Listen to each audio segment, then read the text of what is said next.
I can't resist starting with a joke. It's not really a joke.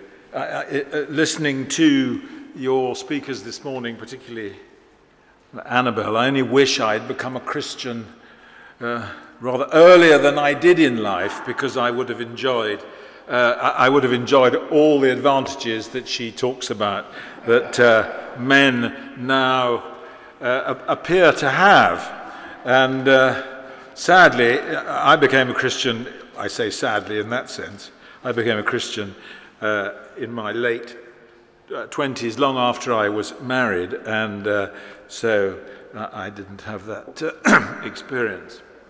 I'm here this morning as chairman of an organization called Marriage Foundation, which was started in 2012, and we are a group of, as it happens, Christians. We didn't organize ourselves because we were Christians, but in the most extraordinary way, when I started this organization as a High Court judge in 2011, in fact,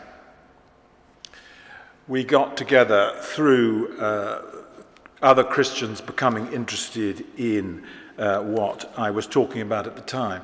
And my dear old friend Dave Percival, who's here today, has a lot to answer for. One day I shall send him the bill. And we are in the business of engaging the government, the politicians and the public in the debate about the importance of marriage and in the appalling problems of family breakdown, which I have spent my entire working life in. So I'm not here really to address your particular problems today.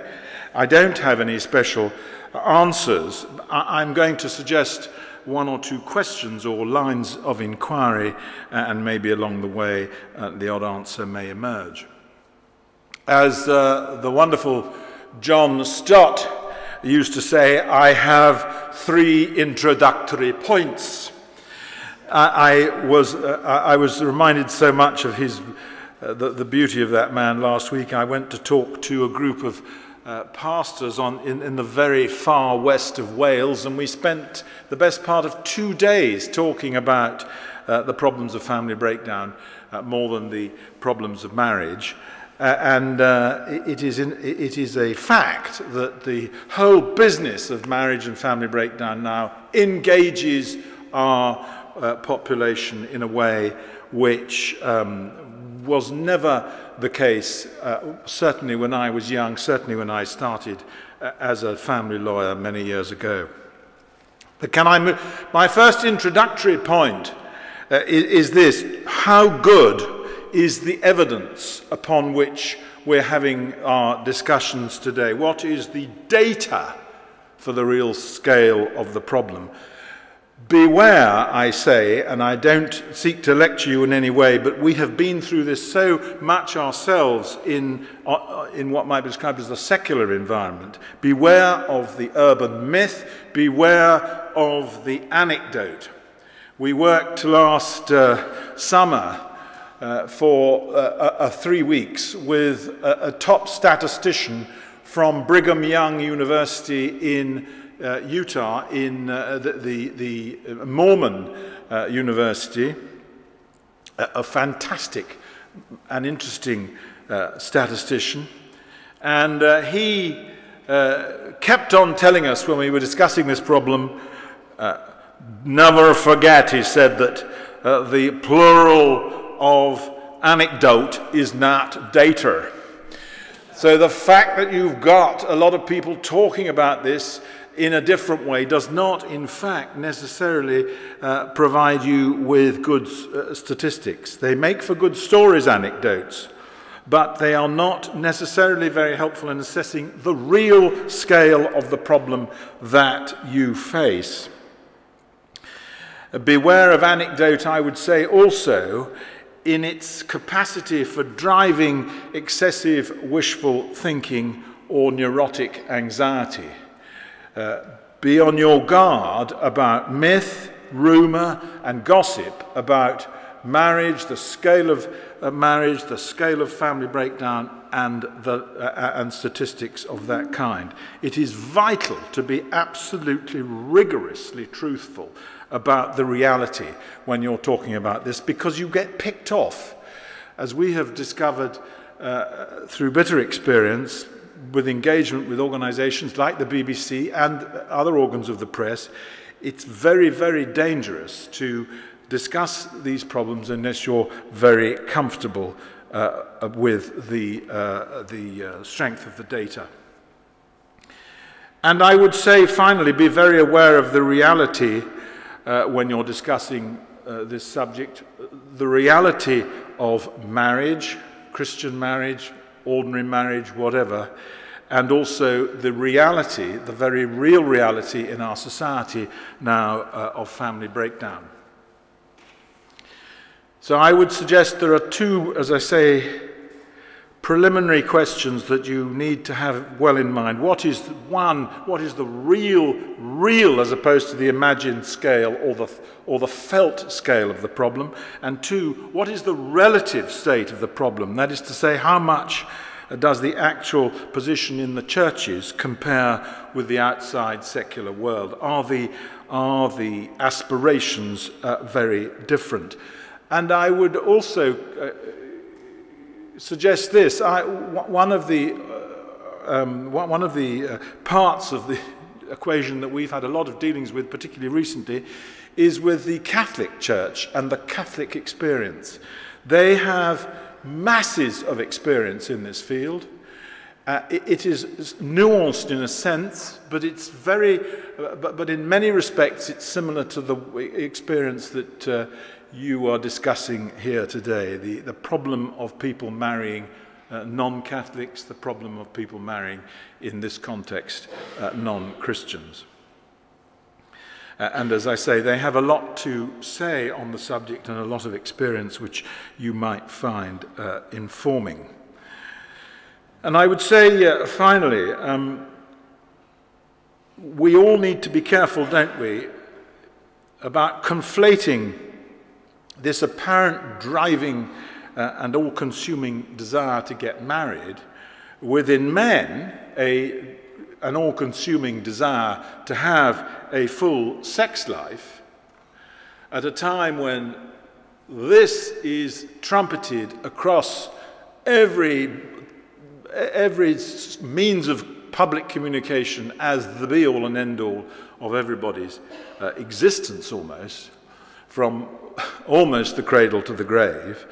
And this, I think, distorts the debate now in a way that certainly wasn't the case in the 60s and even the early 70s, when the availability of a full-blown sex life before marriage simply didn't happen. And I would say, and many would agree with me, that one of the central causes of the state of play that we now find ourselves in terms of the breakdown of relationships, is the disappearance of those old accepted tenets, those old taboos which have evaporated in my adult life, so that the idea that you didn't have sex before marriage, you didn't live together before marriage, you didn't have illegitimate children, and you didn't get divorced, those four great pillars of our society have all gone, and with it we have got a whole new dynamic in terms of young people's aspirations. So in men there's this huge desire for a full sex life, and in women, of course, the oldest instinct in the book, a desire to have children and anxiety about the ticking biological clock. So we must keep very focused on what we mean by this desire to marry. So I'm going to just run through some of the basic facts and figures which lie behind the debate and to provide you with some of the evidence-based context in which you're having your discussion in terms of what's going on in the world. There's masses more data freely available on our website. Go to it, marriagefoundation.org.uk. You can download and visit all our research data from which all this stuff comes. So let me start with slide number 1. This is perhaps your kicking off point, I suppose. 3/4 of people between the ages of 20 and 24 say they want to marry. That is a study in 2008 by a respected organization, Civitas, and that I think is common across the ages, and that is really where we start, and where you start. Next one, please. It's difficult for you to read these, but the next 2 slides tell you where we are at in terms of the extent to which society is getting married nowadays, not in a Christian context. And this is research that we published last summer, last August and September. And what it shows is that the better off, what the statisticians called the rich, but I don't think we'd call them the rich, they're people who are at the top of the income scales, are continuing to marry in precisely the same numbers as their parents did. There's a very small fluctuation, but it's not significant statistically. And I think you would probably find, anecdotally, if you observe that in your own communities and your own churches, that at a certain level of society, people are behaving in exactly the same way so far as marriage is concerned. They're marrying a little later. They're marrying in their 30s and not perhaps in their 20s, 1. And 2, they're marrying more often than not from a state in which they have been living together. But they are nevertheless continuing to marry in much the same way as they always have.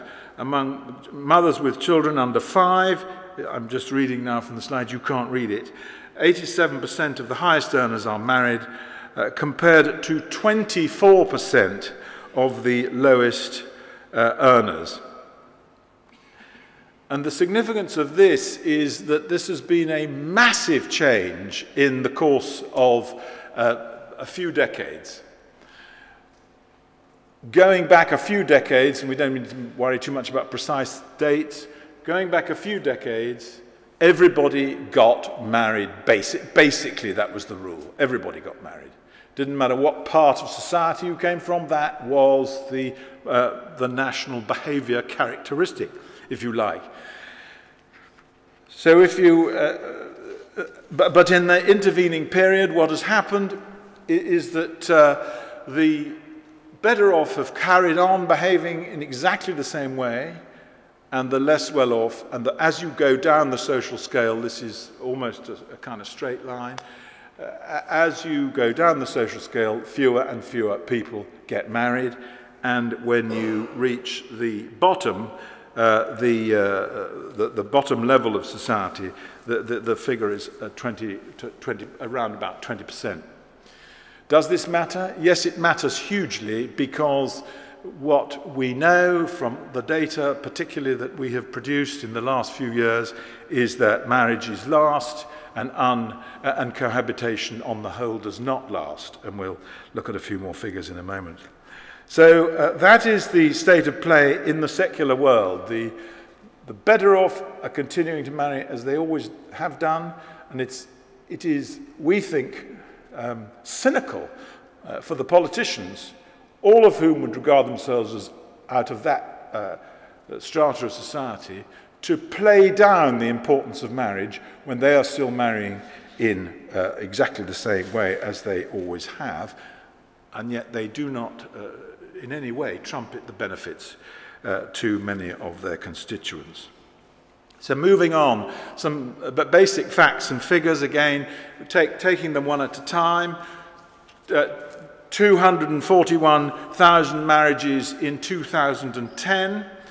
By 2012, that had risen to 248,000, a rise of some 5%. is that we don't have the 2013 figures yet. We don't yet know whether that rise in 2012, that quite significant statistical rise in 2012, represents a blip caused by the royal wedding, or whether it does in fact represent a genuine change in the way people are behaving. I would like to get excited and say that the rise in marriage in 2012 was entirely the result of the formation of Marriage Foundation. Unfortunately, we didn't start until the May, and so it would be hard to draw a direct causative link. I had been, I have to say, talking rather loudly about it in the years leading up to that, but I am not going to give myself credit for that. But there is, as I say, there are good signs in the sense that the rate is not dropping. It is more or less stable at about that level. Moving on amongst the cohabiting population, there is a dramatic increase. 2.1 million cohabiting couples in 2001 rose to 2.9 million by 2011, and doing our best to project along the same trajectory, there are likely to be well in excess of 3 million cohabiting couples by 2030. That is a very sad fact, because, as I say, the increase in cohabitation is directly attributable, it is directly causative of the huge increase in family breakdown. Next one, please. This is a slide which shows you how divorce has fared in the period since 1970, and tells you the story in dramatic terms. In 1970, 22% of marriages ended in divorce within 15 years. By 1995, that same figure had risen to 33%, in other words, a 50% increase, all during my professional life.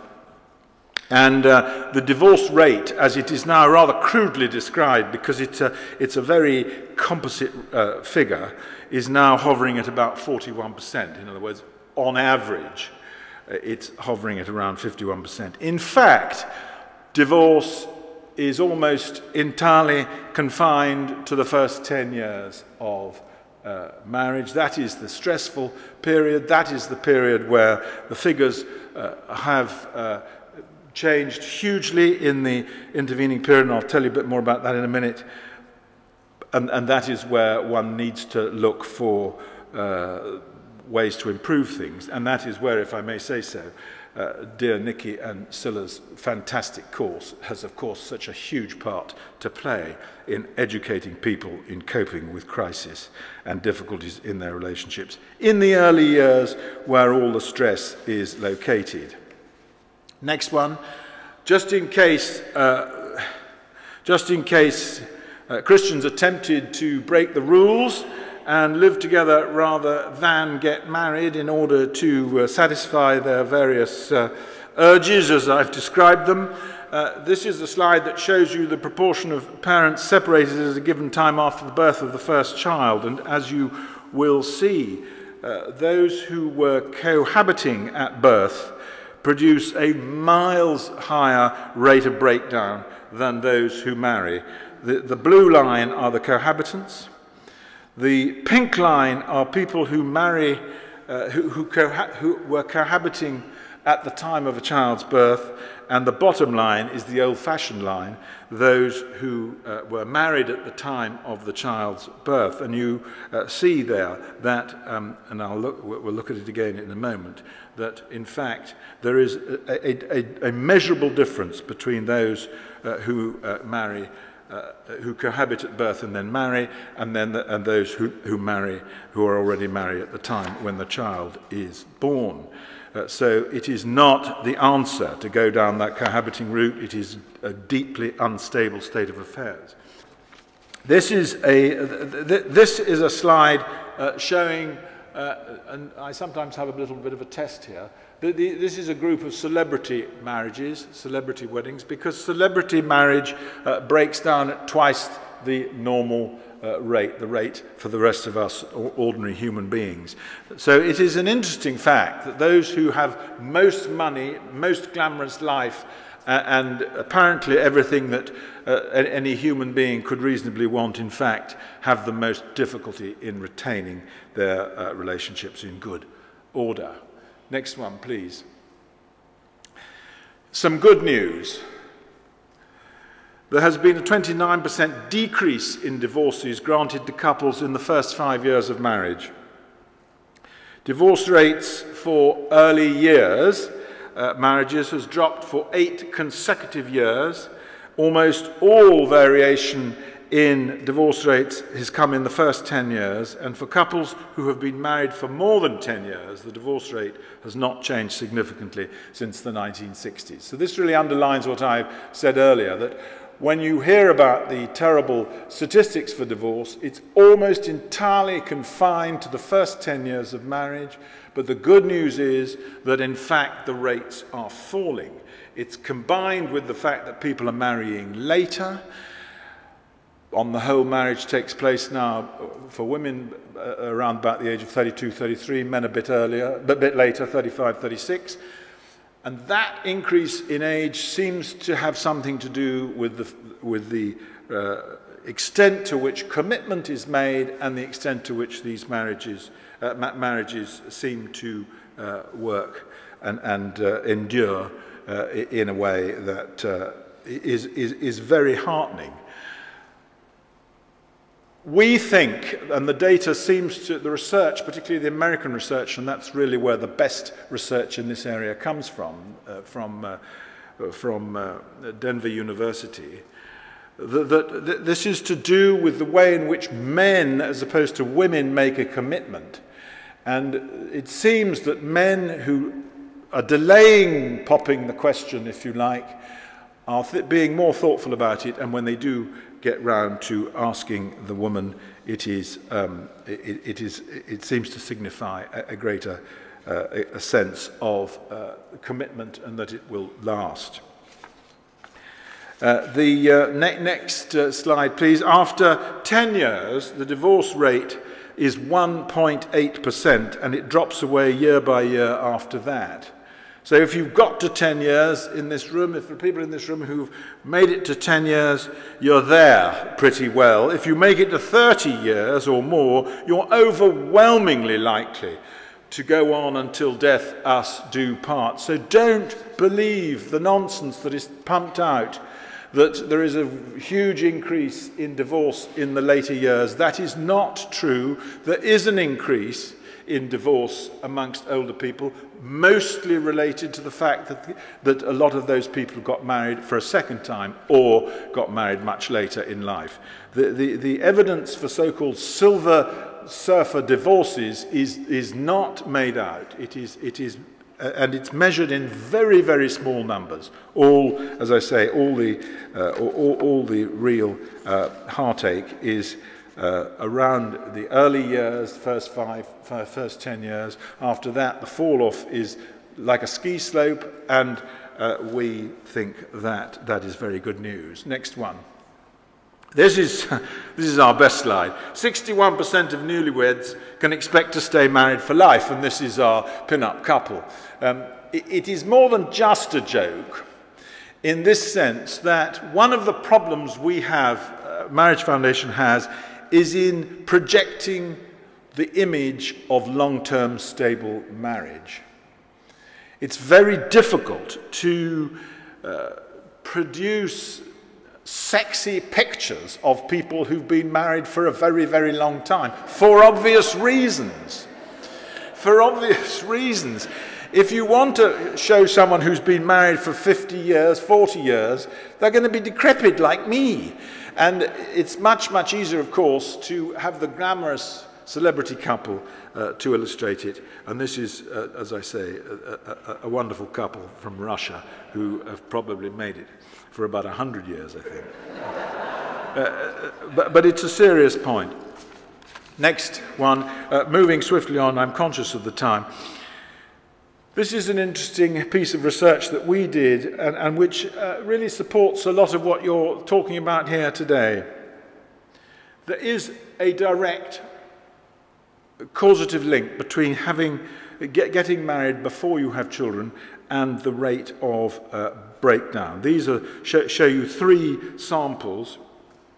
If you, in ascending order of risk, if you marry and then have birth, you're the blue column. If you give birth and then marry, you're the pink column. So in both cases, you're better off than those who never marry at all, the cohabitants, where the rate of breakdown is by far the highest. And so the old ways, if you like, the traditional ways, the biblical ways, are in fact supported by the hard evidence. And this is a very important point, because I spend a lot of time talking to people who say to me, all you need to do to get your message across is to preach the gospel more loudly and more colourfully and make people open their Bibles, and we'd solve the problem of family breakdown. Well, wonderful, entirely misplaced optimism. If you preach the gospel in the context of this debate, people leave the room. They literally get up and go out.